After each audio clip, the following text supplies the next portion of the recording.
So if a CEO or a named executive officer known as an NEO retires, resigns, or is terminated from the company, you will need to file a Form 8K with the company within 4 business days of that event. Oddly enough, an officer's death, one of these officers, is not considered a triggering event for an 8K. A death is not considered a triggering event today on Zippy Point.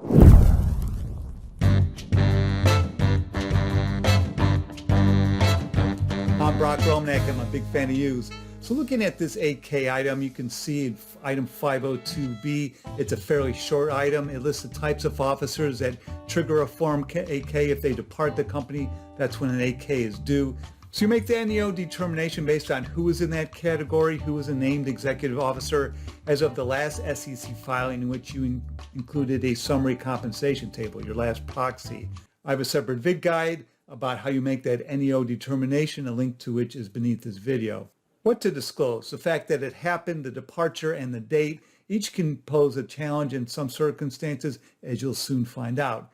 If the officer gets severance or some sort of compensation as part of the departure, often as part of a separation agreement and general release, that will need to be disclosed under item 502E if they are material, and if no exception to disclosure applies, such as being materially consistent with prior disclosures and later disclosed in the item 402 information provided in the proxy statement. So here's an example. This particular 8K announces that there's a new CEO at the same time as the resignation of a prior CEO. So the timing was managed to accomplish this, or that's how it just happened.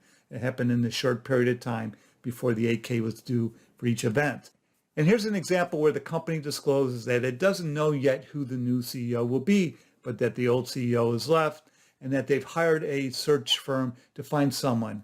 But it does tap the executive vice president, general counsel as the interim CEO. Notice the disclaimer at the end of the body of this disclosure. This type of disclaimer qualifying a brief description in the body to the actual legal document that's filed as an exhibit is not uncommon, although unnecessary. In my opinion, the above description of the separation agreement is not complete and isn't qualified in its entirety. You get the idea. So note the separation agreement is listed under item 9.01, and that's because item 9.01D of Form 8K requires the filing of exhibits as required by item 601 of Regulation SK.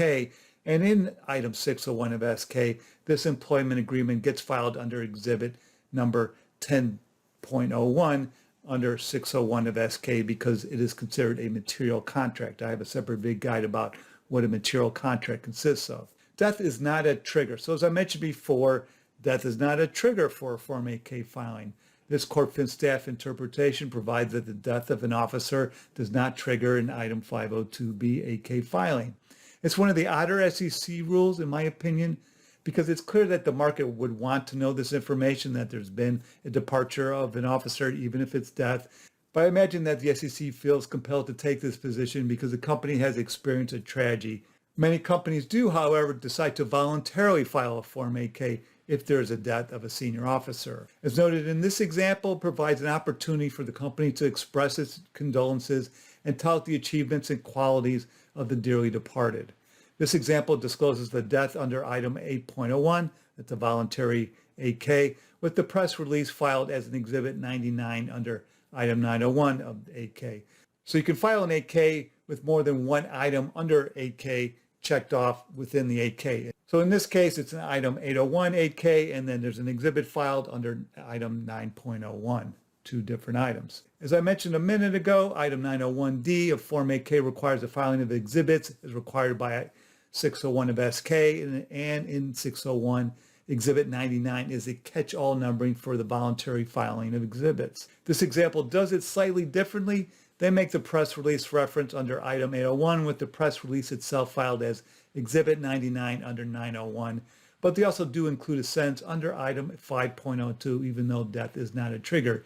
Either way is acceptable, either way is fine, and it's done all different kinds of ways, as you'll see if you go through a number of sample 8Ks. Changes in responsibilities can be a trigger.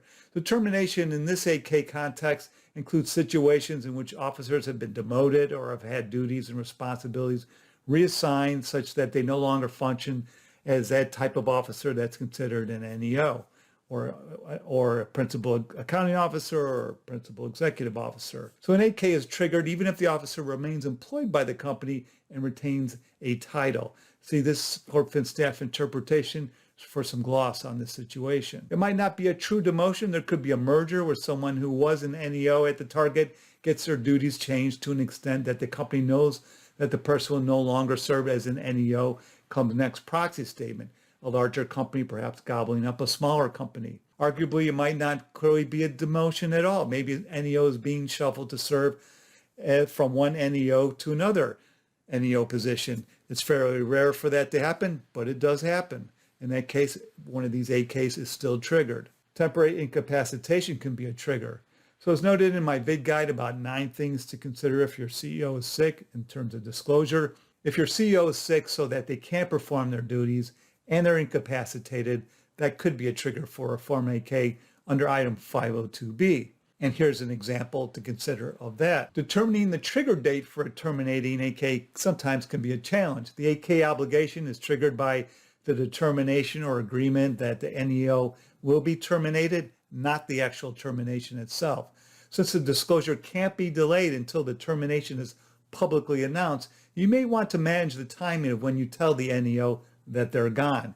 Another tricky spot is that on one hand, no disclosure is triggered by mere discussions or negotiations about whether to remove an officer. But on the other hand, if the decision to remove someone has been made, but a final date has not yet been determined, the 8K has been triggered. There needs to be an 8K, and you'll be filing an amendment or perhaps a new 8K to update the information when the last of the termination details are known. One last thing here, the trigger could be a mere notice of non-renewal if the NEO's employment agreement has this type of a non-renewal provision in it. See this Corp Fin staff interpretation about that. And let me know what you think.